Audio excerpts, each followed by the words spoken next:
Before I start, gusto ko lang pong magpasalamat kay Lord dahil nakatayo ako sa harapan niyong lahat.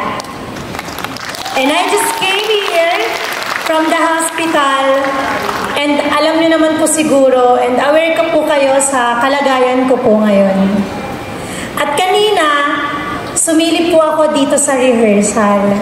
Tumatak po talaga sa isip ko nung may nagsabi po sa akin na, Miss Glenda, magpalakas ka. Dahil sa iyo kami humuhugot ng lakas ng loob. Mixed emotions yung reaction ko. Iniisip ko na paano ko kayo aalagaan. Kung yung sarili ko nga po, hindi ko talaga maalagaan. Pero dahil po sa pagmamahal nyo, nandito po ako ngayon. And marami pong nangyari sa taong ito para sa ating lahat. Sinubok ang tatag, hindi lang po ako, kundi ang tatag ng buong Brilliant Family, kasama na po kayong lahat doon. Nagsimula po ang taong 2023 na puno po ng tanong, pangamba, lungkot, at pagkabahala. January 3, 2023 to be exact. Alam ko na maraming makaka-relate po sa akin na online sellers, not to mention the whole details, pero doon ko po na-realize na sa isang iglap, maaari pala talagang mawala ang lahat. And I learned to be more humble and grateful. Sabi nga ni Shed, mas pinapahalagahan ko na po talaga yung mga bagay ngayon na mas magaganda. Sa totoo lang, mas mabait na po si Miss Glenda ngayon. Yung tipong saktan man ng paulit-ulit, hindi po ako nakakaisip na gumante at gumawa ng sama. Hindi po ako nagbubuhat ng bangko. Gusto ko lang pong i-share ang lahat ng naging downfall ko at kung paano ko po ito kinaharap at kung gaano po ka-pure ang puso ko para sa inyong lahat. Pinakamahirap at pinakamasakit, ayoko sanang i-share, pero sabi ko nga, sa sobrang open na po ng buhay ko sa inyo at pamilya naman po tayo, I think everyone needs to hear this. Pinakamasakit siguro yung time na I started letting go of people na minahal ko po talaga ng sobra. Yung proseso ng pagtanggap, hindi talaga naging madali. To Matt, I will still forever be thankful sa lahat ng mga ginawa mo para sa akin. Sa pag-aalaga at pagmamahal, lalo na po sa mga anak namin, maraming salamat sa lahat ng contribution na binigay mo para kay Brilliant Skin. Kasi naniniwala ako na hindi ako nakatayo sa harapan nyo kung hindi din dahil kay Mac.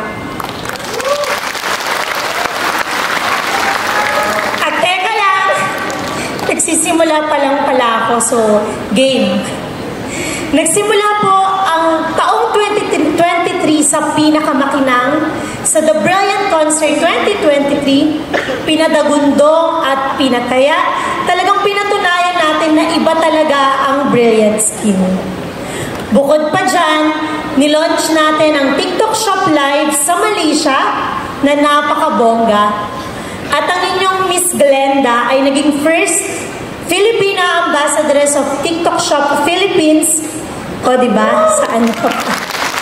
At ngayong taon din, si Alden Richards ay nilaunch natin as the new face of Brilliant Skin.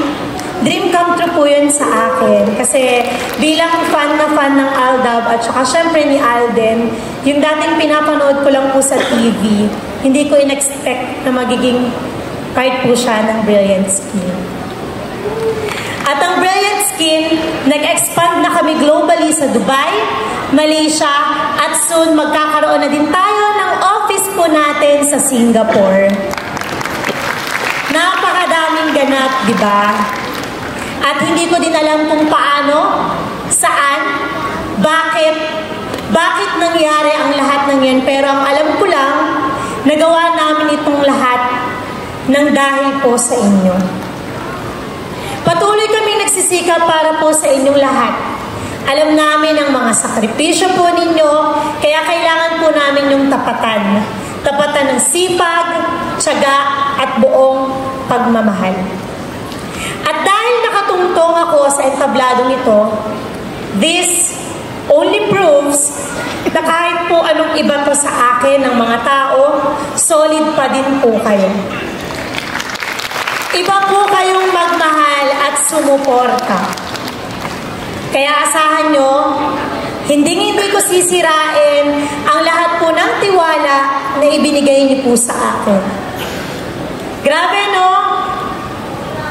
Kahit gaano ka ka-open at kahit gaano ka katatag, minsan sa buhay po natin, dadating na susubukin ka ng panahon.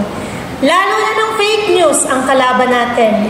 At nakabuwis ang buhay ko, pati na ng mga anak ko. Kaya salamat, Lord, ilang beses mo na akong niligtas. At nagpapatunay na kapag wala ka talagang ginagawang masama, hindi ka niya talaga pababayaan. At sa totoo lang po, nakikita niyo naman lahat ng updates ko kung gaano ka busy lahat po ng ginagawa namin para kay Brilliant Skin. Pero ang nakakalungkot, minsan napapabayaan ko na po talaga ang sarili ko. Last weekend, na-hospital na po ako dahil sa sobrang pagbi-bleed. Ayaw na po akong pagtrabahuhin ng lola ko po. At saka po lahat ng nakapaligid sa akin. Pero after 2 days, talagang ratsyado na naman tayo. Siyempre, holiday season, Christmas. Pinilit ko po talagang lumabas. As in, nakikipaglaban po ako na kung ano ini-inject sa akin. Pero sabi ko po, lalabas ako kasi kailangan ko po pong tapusin ang trabaho. Kaya kagabi, sinugod po ulit ako sa hospital. Kakalabas ko lang po kanina. Tapos dumiretso na po ako ng rehearsal. So, ganun po yung dedikasyon ko para kay Brilliant Skin. Grabe po yung, hindi ko po ma-expect hindi ko po ma-explain kung bakit ko po ito ginagawa pa rin until now. Kasi kung pera lang po ang pag-uusapan, ang dami ko na po realization na mas mahalaga po ang oras ko sa mga anak ko. Pero paano po ako hihinto? Paano ako magpapahinga kung nakikita ko kung gaano nyo mahalin ang Brilliant Skin? At gusto ko lang pong sabihin na hindi lang po ako ang nagpapatakbo ng Brilliant Skin. Kasama na po dyan ang aking mga staff na sobrang sisipag. Isa rin sila sa inspirasyon ko kung bakit grabe po ang pagsisikap ko.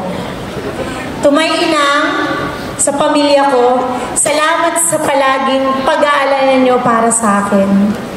To my MG and to my MB, mahal na mahal kayo ni Mami para sa inyong lahat ng ginagawa ko. At sa lahat po ng staff namin, Miss Glenda's team, salamat sa lahat ng pagmamalasakit at pagmamahal nyo. Marami pa sana akong gustong sabihin, pero marami pa po akong sorpresa para sa inyong lahat sa ating Brilliant Awards 2023, the brightest of all time.